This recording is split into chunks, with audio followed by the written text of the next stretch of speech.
Hello hello hello மக்களே, இது உங்கள் லோக்கல் லேகா. இன்னைக்கு தமிழக அரசியல்ல இது சும்மா சாதாரண அப்டேட் இல்ல, இது ஒரு மெகா திருப்பம். விஜயை டெல்லி ஒரு பக்கம் செக்கு வச்சு மிரட்டுதுன்னா, பவன் கல்யாண் அண்ணன் மூலமா சென்டிமெண்ட் வேலையை வீசுறாங்க. அண்ணன் சிரஞ்சீவி அரசியலை விட்டே போனதுக்கு காரணமே கூட்டணி இல்லாததுதான்னு பவன் சொன்ன அந்த ஒரு வார்த்தை தான் இப்போ இங்க ஹாட் டாபிக். இதோ அந்த 7 அதிரடி ரகசியங்கள். 1. ஆந்திரா துணை முதல்வர் பவன் கல்யாண் விஜய்க்கு வாட்ஸ்அப் கால் பண்ணி, தனிமரம் தோப்பாகாது, என் அண்ணன் சிரஞ்சீவி பண்ணுன தப்ப நீங்க பண்ணாதீங்கன்னு ரொம்ப உருக்கமா பேசியிருக்காரு. 2. நானும் ஆரம்பத்துல தனிச்சு நின்னு தோத்தவன்தான், ஆனா எப்போ தேசிய ஜனநாயக கூட்டணியோட சேர்ந்தேனோ அப்போதான் அதிகாரம் கிடைச்சதுன்னு தன்னோட அனுபவத்தை அடுக்கியிருக்காரு பவன். 3. டெல்லி மேலிடம் விஜய்க்கு 65 தொகுதிகள் ஆஃபர் கொடுத்துட்டு, ஒன்னு எங்க கூட கூட்டணிக்கு வாங்க, இல்லன்னா அரசியலே வேணான்னு கிளம்புங்கன்னு ஒரு மறைமுக மிரட்டலையே வச்சிருக்காங்களாம். 4.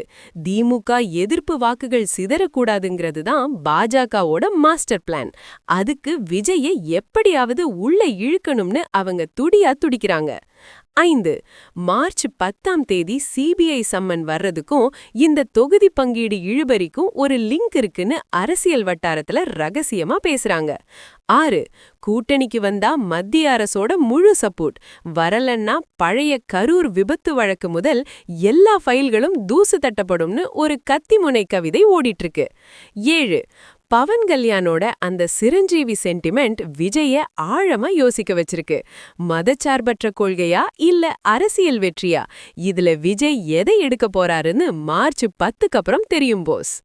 இந்த நகர்வு நமக்கு ஒரு விஷயத்த தெளிவா சொல்லுது. அரசியல்ல ஜெயிக்கணும்னா கொள்கைய மட்டும் பிடிச்சிட்டு இருந்தா பத்தாது, சமயோசித புத்தியும் வேணும்னு டெல்லி இப்போ விஜய்க்கு பாடம் நடத்திட்டு இருக்கு.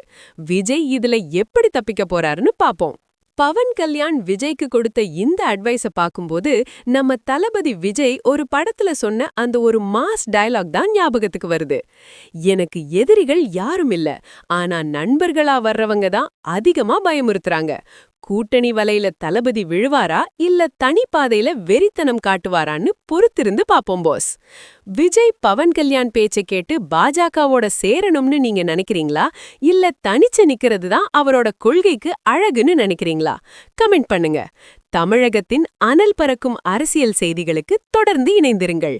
ஸ்டே டியூன்ட் வித் பிராண்டி செய்திகள். Stay tuned. உண்மையை லவுடா சொல்வோம், குயிக்கா சொல்வோம். This is local Lekha signing off. Keep watching. Bye bye. ஒரு விசில் போடுங்க பாஸ்.